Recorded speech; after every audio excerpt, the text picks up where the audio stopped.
ko Papa Malick Ndour démb moo nekkoon ganu Papa Ngagne même débat lay répété nag suñ ko laajee nee na xaw ma waa ji xaw ma Papa Abdoulaye Touré waaye daal lam ci dolli tey lu yees peq mooy amul benn nervi bu def vidéo wane ni Papa Malick Ndour moo ma yónni fii ma door kii Alaaji Moodu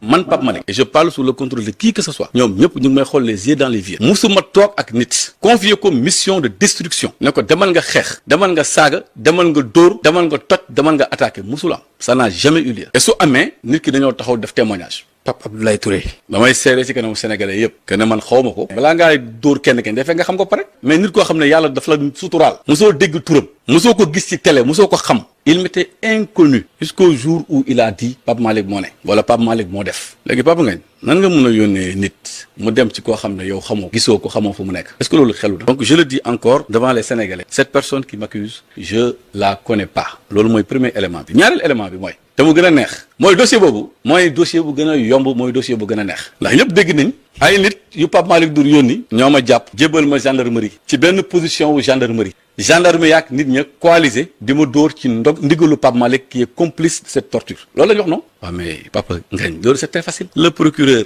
n'a qu'à écrire à la gendarmerie pour lui dire jour tel position tel ana gendarme yi fa newoon ñu teg leen fii xam ngeen Pape Malick ñu wax ma tontu leen je ne connais pas les gendarmes je n'ai jamais été en contact avec eux foofu lu fa xew xawma li fa demee gisuma fa dara donc loolu c'est très facile beneen bi mooy nekkul ne accusation boobu rek laa dégg nañ fi nit ku taxaw ne li ngeen di gis fii ci affaire xale yi ñuy jël di leen yóbbu ci gaal gi yépp Pape Malick Ndour moo ko orchestré en tant que ministre de la jeunesse jël xale yi nax leen ba dugal leen ci ay gaal ñëw ba ci digg gaal bi ñu suuxal leen loolu dégg nga ko fi loolu gënul garaaw loolu est-ce que porté naa plainte dégg nga fi ku ne Pape Malick Ndour moo ma def lii moo ma def lee moo ma def lee ñaata yoon la ñu wax ci Pape Malick waaye góor gu baax daf ma waxoon sëriñ bu mag mu ne ma Pape Malick dañ laa jox réew mi nga nekk ministre de la jeunesse ñu dénk la nit ñi seeni frustration ci yow rek lañ ko mën a waxee su fekkee nag ku wax nga plainte ko dina andi jafe-jafe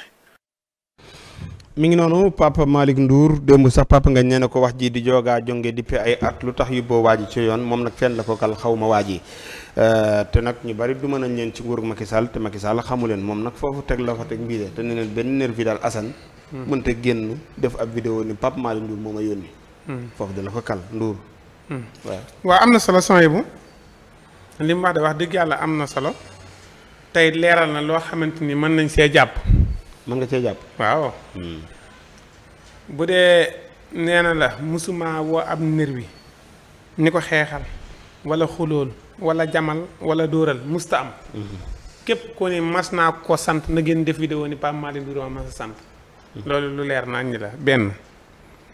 beneen bi mu ni moom xanaa nit ki bala nga ko pelante yooyu da nga koy xam man xamuma ko musuma koo gis télé musuma koo gis nàngam foofu mag moom xam na Pape Abdoulaye Touré amuñu rek relation xaj na mais xam na ko Pape Abdoulaye Touré xam na Pape Malick Ndour mi Pape Malick Ndour xam na Pape Abdoulaye Touré ndax ñoo bokk réew mi te kenn ku nekk yaa ngi ci ay activité kon xamante ne mais li mu wax bokk la li nga wax de loolu wax na ko li may wax nii wax na ko déedéet moom nee na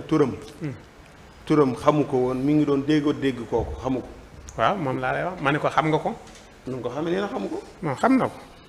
waaw acca ma ne li mu wax laa la wax rek nee na xam na ko waaw ñaata yoon la génn wax ci waaw non dañuy xamu ko rek waaw xam nga xam dafa bari ay façon xam nga man mi maa ngi nii xam naa ko xam na ma te mosuñoo gisante mosuñoo seq dara te xam na ma te man mi xam naa ko léegi nag bu génnee ni xamu ko xam na ko xëy na day wax ni rek kiiwuñu mais léegi foofa dafaa wax lu am solo mu ni Pape Abdoulaye Touré nee na ay nit a ko doon dóor te nit ñi ko doon dóor Pape Malick Ndour a leen yónni te moom nit ñi bi ñu ko dóoree dañ koo dóor ba pare jébbal ko police wala boog gendarmerie mu ni loolu kay leer na léegi jeex na nañ laaj gendarmerie yee monté woon foofa nangam ni leen ñii leen dóor bi ñu leen indilee Pape Abdoulaye Touré lu ñu leen wax ñii leen dóor ndax dañu leen dañu leen a tuddal ñi doon dóor ndax dañu leen a tuddal Pape Abdoulaye Touré ak bi ñu indee ñooñu di ko jébbal ñooña xanaa bala ñoo jël nit ku ñuy dóor nañ xam ñi leen koy jox ñooy ñan ñooña kon nañ dem signaler leen ñu jàpp leen ba xam danañ tudd turam loolu kon lu leer la comme que nag dossier bi mi ngi ci yoone nga koy saytu kenn ku nekk la nga sa taqee insha allahu rabbi da nga ni lii laa si taqee la sa yoon wax yoon dana ko sa def mi ngi suñ kanam mi ngi suñ kanam d'accord Ndiogou waaw mbirum Pape Abdoulaye Touré moom nag du bàyyi daanaka foog gisee